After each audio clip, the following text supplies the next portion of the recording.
ওম শান্তি। আজকের মূল্য তারিখ 30/1/2025। বাবা বলেন, আমি এই ড্রামার জ্ঞাতা। ড্রামার আদি মধ্য অন্তকে আর কেউ জানে না। এই ভক্তিমার্গের সময়ও পাশ করতেই হবে। যখন রাত পুরো হয় তখন বাবা আসেন। সত্যযুগ থেকে এই ওয়ান্ডারফুল জ্ঞান লুপ্তপ্রায়। এখন তোমরা রচয়িতা ও রচনার আদি মধ্য অন্তকে জানো। একেই জ্ঞান বলা হয়। বাকি সব হলো ভক্তি। বাবাকে নলেজফুল বলে। সেই নলেজ আমাদের প্রাপ্ত হচ্ছে। 84 জন্মের চক্র এখন পূর্ণ হয়েছে। এখন যেতে হবে নিজের ধাম পরম ধামে। बाबा कहते हैं, मीठे बच्चे, इस पुरानी दुनिया में कोई भी सार नहीं है, इसलिए तुम्हें इससे दिल नहीं लगानी है। बाप की याद टूटी तो सजा खानी पड़ेगी। মিষ্টি বাচ্চারা, এই পুরানো দুনিয়ায় কোনো সার নেই, তাই তোমাদের মন এই দুনিয়ার প্রতি আকৃষ্ট হওয়া উচিত নয়। বাবার স্মরণ বিচ্ছিন্ন হলে সাজা ভোগ করতে হবে।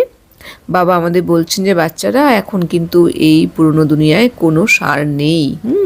তোমরা কিন্তু এখন এই পুরনো দুনিয়ার প্রতি কখনোই আকৃষ্ট হবে না। তোমরা এর থেকে কিন্তু মন সরিয়ে নাও। মন সরিয়ে নিয়ে এক বাবার স্মরণেই থাকো, কারণ তোমরা যত বাবার স্মরণে থাকবে তত তোমরা সেফ থাকবে এবং সুখ শান্তিপূর্ণ জীবন অতিবাহিত করতে পারবে। না হলে কিন্তু বাবার স্মরণ বিচ্ছিন্ন হলে তোমাদের শাস্তি ভোগ করতে হবে। प्रश्न, बाप का मुख्य डायरेक्शन क्या है, उसका उल्लंघन क्यों होता है? बाबार मुख्य डायरेक्शन की সেই डायरेक्शन उल्लंघन হয় কেন? उत्तर, बाप का डायरेक्शन है किसी से सेवा मत लो, क्योंकि तुम खुद सर्वेंट हो, परंतु देहाभिमान के कारण बाप के इस डायरेक्शन का उल्लंघन करते हैं। बाबा कहते, तुम यहाँ सुख लेंगे तो वहाँ का सुख कम हो जाएगा। कई बच्चे कहते हैं, हम तो इंडिपेंडेंट रहेंगे, परंतु तुम सब बाप पर डिपेंड करते हो। বাবার ডাইরেকশন হলো কারো সেবা নিও না, কারণ তোমরা নিজেরা হলে সার্ভেন্ট, কিন্তু দেহ অভিমানের বশে বাবার এই ডাইরেকশনের উল্লঙ্ঘন করে থাকে। বাবা বলেন, তোমরা এইখানে সুখ গ্রহণ করলে সুখধামের সুখ কম হয়ে যাবে। অনেক সময় বাচ্চারা বলে, আমরা ইন্ডিপেন্ডেন্ট থাকবো, কিন্তু তোমরা সবাই তো বাবার উপরে ডিপেন্ড করো।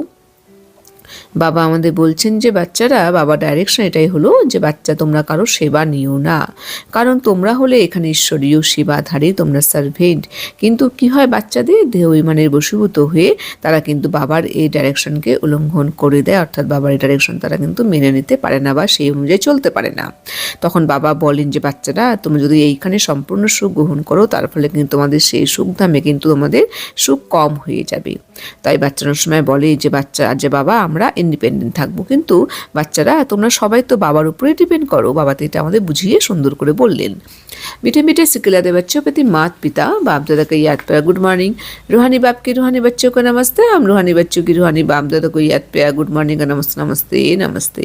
धारणा के लिए मुख्य सार नंबर 1, अगर एक बार कोई भूल हुई तो उसी समय कान पकड़ना है। दोबारा वो भूल ना हो। कभी भी देह अहंकार में नहीं आना है। ज्ञान में प्रवीण बन अंतर्मुखी रहना है। যদি একবার কোনো ভুল হয়েছে তো সেই সময় কান ধরতে হবে। দ্বিতীয়বার এমন ভুল যেন না হয়। কখনো দেহ অহংকারে আসবে না। জ্ঞানে প্রবীণ হয়ে অন্তর্মুখী থাকতে হবে। বাবা বলছেন যে বাচ্চারা, যদি তোমাদের কোনো সময় কোনো ভুল হয়ে যায় তাহলে তোমাদের কান ধরতে হবে। হ্যাঁ, অর্থাৎ এর মাধ্যমে বোঝানো যাতে তোমাদের স্মরণে থাকে যে যেন দ্বিতীয়বার যেন আমাদের এই ভুল আর না হয়, নিজেকে নিজে কিন্তু একটা অ্যালার্ট দেওয়া। বাবা তাই বলছেন, বাচ্চা কখনো তোমরা দেহ অহংকারে আসবে না। হ্যাঁ, তোমরা সবসময় অন্তর্মুখী হয়ে থাকবে। नंबर 2, सच्चा पिताव्रता बनना है। जीते जी बलि चढ़ना है। किसी से भी दिल नहीं लगानी है। बेसमझी का कोई भी काम नहीं करना है। প্রকৃত সত্য পিতাব্রতা হতে হবে। জীবিত অবস্থায় সমর্পিত হতে হবে। কারোর প্রতি আকৃষ্ট হবে না। বুদ্ধিহীনের মতন কোনো কাজ করবে না। বাবা আমাদের বলছেন যে আমাদের কিন্তু প্রকৃত সত্য পিতাব্রতা হতে হবে। পিতার প্রতি আমাদের একনিষ্ঠ হয়ে থাকতে হবে, অর্থাৎ আমাদের শিব বাবার প্রতি। আমাদের জীবিত অবস্থায় সমর্পিত হতে হবে, অর্থাৎ আমাদের বুদ্ধিটা যে বাবা আমরা তোমার কাছে সমর্পিত, সব কিছুই তোমার।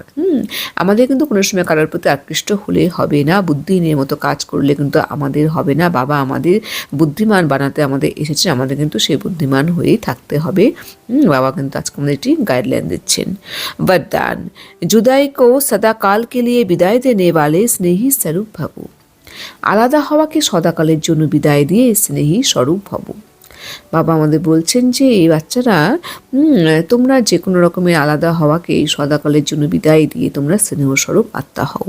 স্পষ্টীকরণ, जो स्नेह को पसंद है, जो स्नेह को पसंद है वही स्नेह करने वाले को पसंद हो, यही स्नेह का स्वरूप है। चलता खाना पीना रहना स्नेह के दिल पसंद हो, इसलिए जो भी संकल्प या कर्म करो तो पहले सोचो कि ये स्नेही बाप के दिल पसंद है। ऐसे सच्चे स्नेही बनो तो निरंतर योगी सहज योगी बन जाएंगे। यदि स्नेही स्वरूप को समान स्वरूप में परिवर्तन कर दो तो अमर भव का वरदान मिल जाएगा और जुदाई को सदाकाल के लिए विदाई मिल जाएगी। যেটা স্নেহের পছন্দ সেটা যে স্নেহ করছে তারও পছন্দ হবে। এটা হলো স্নেহের স্বরূপ। চলাফেরা, খাদ্য পানীয়, থাকা স্নেহের পছন্দ মতো হবে। এই জন্য যা কিছু সংকল্প করো বা কর্ম করো তো প্রথমে এটি চিন্তা করো যে এটা স্নেহী বাবার পছন্দ হয়েছে। এই রকম সত্যিকারের স্নেহী হও তো নিরন্তর যোগী সহযোগী হয়ে যাবে। যদি স্নেহী স্বরূপকে সমান স্বরূপে পরিবর্তন করে দাও তাহলে অমর ভবর বরদান প্রাপ্ত হয়ে যাবে আর আলাদা হয়ে যাওয়াও চিরকালের জন্য বিদায় নিয়ে নেবে। তো বাবা আমাদের বললেন যে বাচ্চারা যেটা স্নেহের পছন্দ, অর্থাৎ আমাদের বাবার যেটা পছন্দ, আমরা তো বাবাকে স্নেহ করি, ভালোবাসি, তো যেটা বাবার পছন্দ সেটা যে স্নেহ করছে তারও পছন্দ হবে। এটা হলো স্নেহের স্বরূপ। অর্থাৎ আমরা যত বাবা যেটা পছন্দ করে আমরা যদি সে অনুযায়ী চলি তাহলে কিন্তু বলা হবে যে আমরা স্নেহস্বরূপ আত্মা। আমাদের চলন চাল চলন চলাফেরা খাওয়া দাওয়া সব কিছু যেন আমাদের বাবার পছন্দ মতোই আমরা করি। তাই বাবা বলছেন তোমরা চেক করে দেখো যে আমরা যখন কিছু সংকল্প করি বা কর্ম করি তখন কিন্তু প্রথমে আমাদের চিন্তা করে দেখা উচিত যেটা কি আমাদের স্নেহী বাবার পছন্দ মতো হয়েছে। তার ফলে কিন্তু আমরা সত্যিকারের স্নেহী হয়ে উঠে আমরা নিরন্তর যোগী সহযোগী কিন্তু হয়ে যাব। যদি আমরা স্নেহী স্বরূপকে সমান স্বরূপে পরিবর্তন করিনি তাহলে কিন্তু অমর ভবর বরদানে কিন্তু আমরা প্রাপ্ত করতে পারবো আর আলাদা হয়ে যাবো, চিরকালের জন্য বিদায় নিয়ে নেবে। আমরা যদি সব কিছুই বাবার অনুসারে করি, বাবা যা পছন্দ করছেন, বাবার শ্রীমত অনুযায়ী চলছে, তার ফলে কিন্তু আমরা কোনো সময় কিন্তু বাবার থেকে নিজেকে আলাদা করতে পারবো না বা আলাদা হতে পারবো না। স্লোগান, स्वभाव इजी और पुरुषार्थ अटेंशन वाला बनाओ। স্বভাব ইজি আর পুরুষার্থ অ্যাটেনশন যুক্ত বানাও। বাবা আমাদের বলছেন বাচ্চারা তোমরা কিন্তু পুরুষার্থে অ্যাটেনশন যেন তোমাদের থাকে এভাবে তোমরা চলো আর নিজের স্বভাবকে তোমরা খুব সহজ সরল ইজি বানাও। ওম শান্তি।